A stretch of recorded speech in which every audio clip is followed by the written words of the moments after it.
let's try and make fantasy real. Let's say, what's it like to be Conan the Barbarian when you're 89? You know, it's a bit uncomfortable with the hemorrhoid ring on the saddle. Your back keeps giving way at the vital moment.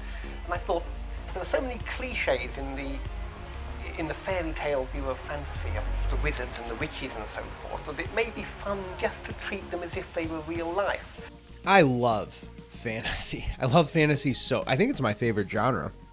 But it's in friggin' shambles. And while I'm talking about all fantasy across the low to high fantasy spectrum, I'm specifically saying that high fantasy is at a troubling moment. These two types of fantasy, low and high, basically differentiate the types of world building in these stories. And if it's set in a secondary world, or a world that's identifiably not our own, then that's high fantasy. The archetypal high fantasy was Tolkien's Lord of the Rings, and the peak of fantasy and pop culture over the last 10 years was undeniably high fantasy. Of course, I'm talking about Game of Thrones. But after an abomination of a final season that marred the relationship that we all have with the show as fans, and an author who hasn't even finished the books yet, my fear as a fantasy freakazoid is that the era of high fantasy and mainstream culture is over before it started. Spin-offs like House of the Dragon or Disney pumping out a million different Star Wars series can't really fill the void. Even Tolkien isn't safe with the horrible reception of the Rings of Power. But in the dark of this high fantasy despair, there's a light.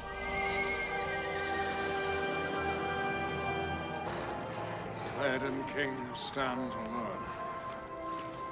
If you're an anime aficionado, you know how many fantasy series there are. And while there are, of course, examples of bad fantasy in anime, I think that anime and manga might just be the best medium for high fantasy. Like, even just staying in shonen anime, it's chock full of incredible examples of high fantasy. There's One Piece, Hunter x Hunter, Black Clover, Fullmetal Alchemist. I mean, there's so many that I'm not just gonna take this entire video listing high fantasy shonen series. These are all incredibly famous and compelling high fantasy stories, and they all demonstrate how anime is just like the perfect medium for this genre. And these series are so good because the plot and the characters receive just as much care as the worlds that they live in. Like the end of Game of Thrones taught us, the way that fantasy authors treat their characters and treat their plot can make or break our relationship with the series. And so for me, in beginning to diagram why anime is so good for high fantasy, I realized that I wanted to highlight the success of a couple series that I think did such a great job at taking care with their character and plot development. And just to address it here, there won't be any spoilers in this video, so you're safe to keep watching this even if you haven't seen the series I discuss. The two series that I briefly want to mention here are The Ancient Magus Bride and my favorite series from the last year, Delicious in Dungeon. で帰ろう。僕らの家に。帰ったらその手を手当てしないとね。未来の僕の奥さんに傷が残る。 Ancient Magus Bride is like nothing I've ever seen before. And just a little disclaimer that I originally read the manga and I'm watching the anime now that season 2's come out. But man, is that anime incredibly gorgeous. Ancient Magus Bride is a series that masterfully draws from existing fairy tales and mythology to create its own unique world. But underneath the beautiful yet familiar world is a show about depression, dependency, and the struggle to understand others. The show is about the nature of problematic relationships and the growth of individuals as they work through their own issues while being close to someone else. It's not the perfect show, it has its issues, but I think it really showcases how deep and impactful high fantasy can be, especially when it comes to treating its characters with a lot of depth and care. And on the opposite end of the spectrum is Delicious in Dungeon. 完成じゃ。お前たちも食べなさい。ごめん、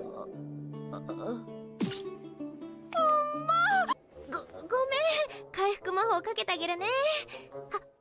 I remember watching this show for the first time and thinking that somebody made a show specifically for me. Like, it checks all my boxes. Fantasy adventure? Check. Enthralling plot? Check. Culinary explanation and cooking segments? Check. And laughs? Huge check. Like Ancient Magus Bride, I'd never really seen anything like this before. The tone oscillates from upbeat to serious in the blink of an eye. But it's always done in a way that feels natural to the setting and to the characters. The characters themselves and their relationships are direct, but become progressively complex as the series goes on. You start seeing depth in who the characters are, and you watch them grow as the journey continues. A journey that itself parallels the character writing. It starts as something simple, but by the end of the first season, it's kind of been flipped on its head. And along the journey, the world they live in does the same. Like a parallel to the cooking in the show, this series is an onion. And no matter which way you slice it or dice it, the show has layers. The author did something sneaky and so captivating. They fed us a simple, classic story. And while we ate it, we realized that what we were actually eating was a monster. But as much as I love Delicious and Dungeon, it was not the best high fantasy anime from this past year.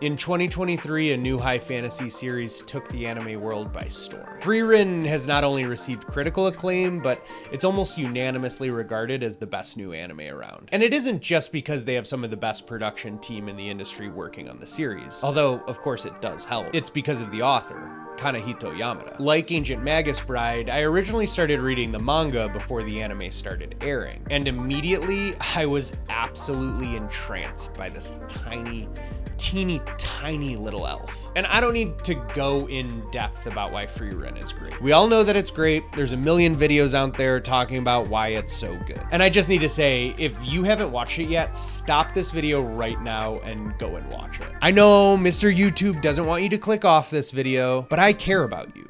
So please go watch Frieren. Because the question that I'm asking isn't why is Frieren good? It's what does Frieren do that other fantasy series have missed? And I think the best way to understand why Frieren hit so hard is to look back at the phenomena of Game of Thrones. And I don't mean to imply that Frieren's gonna shit the bed in the final act, but more so that high fantasy works at its best when the authors focus on writing compelling plots and developing authentic characters, not just focusing on writing a cool setting. Honestly, nobody said it better than Ben Wyatt in Parks and Rec.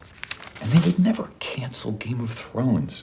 It's a crossover hit. It's not just for fantasy enthusiasts. They're telling human stories in a fantasy world. High fantasy is at its best when its setting is happenstance. Like when the focus is interpersonal relationships or super interesting plot points. Not just the fact that there are dragons and elves and mages. Like, how many fantasy series have you started where there's maybe one or two compelling characters at best, but the rest of the cast is clearly just there to showcase something cool or unique about the world? And the isekai genre can be a great example about how hollow these stories can feel. Like every season, there's a baker's dozen new shows that have similar premises. A young character who hates their life is reincarnated into a magical fantasy world. They meet a cast of side characters that each showcase a different race or magic or fighting class, and then they all party up and go defeat the big bad. I'm not condemning all isekai, of course there are exceptions like Reincarnated as a Slime or The Ascendance of a Bookworm or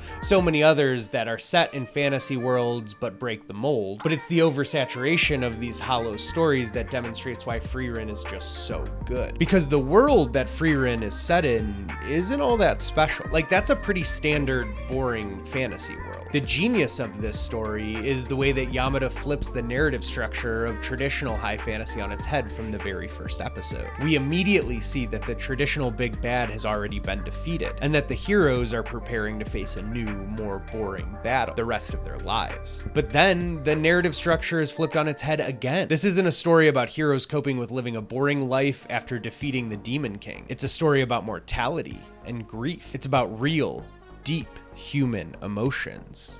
Universal emotions, ones that everyone, including myself, will have to experience. And that's the first episode. Honestly, the way that Yamada sets it up is genius, because we actually get to learn about the world through Frieren's new adventuring party, and all the while we get to watch Frieren learn about herself through the world. Frieren's already rightfully been recognized as a masterpiece, because beyond its acclaim as a series, Frieren has showcased that the appetite for quality high fantasy is as big as ever. In fact, I think that it's shown that the appetite for high fantasy is something that'll never really be satiated. But that's because there's such a big appetite for this genre. And I think, or I guess I hope, that Frieren will inspire a wave of incredible high fantasy in the years to come. With this rut in high fantasy in Western media over the last 5 years, to me, anime has emerged as like a beacon of hope. If you love fantasy, especially high fantasy, anime is calling your name right now. Series like The Ancient Magus Bride and Delicious in Dungeon show us the depths of emotional storytelling alongside innovative world building. And it's becoming clear that anime is the perfect medium for high fantasy. Anime has succeeded where others have failed because the authors are taking the care to balance complex characters and plots with their breathtaking worlds. And I hope that as we look to the future, we'll see a wave of innovative high fantasy follow in the wake of series like Frieren. Because if you look at this last season of releases, the genre of high fantasy isn't just surviving through anime. It's thriving, and actually it's evolving. And like high fantasy always should, it's promising us adventure and unforgettable journeys.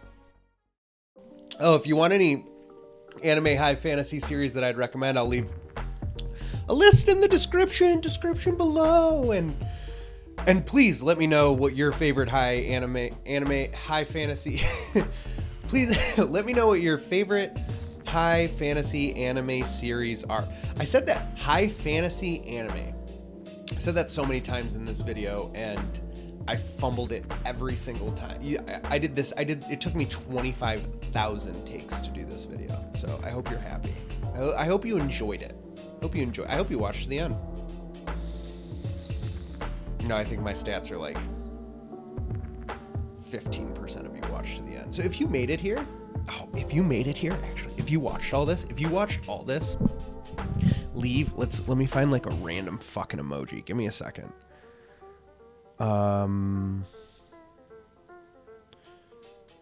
Leave the robot guy. You know, the robot guy? The robot guy. Honestly. Have a good night. Bye, everybody. Bye, everybody. People don't give a fuck about me.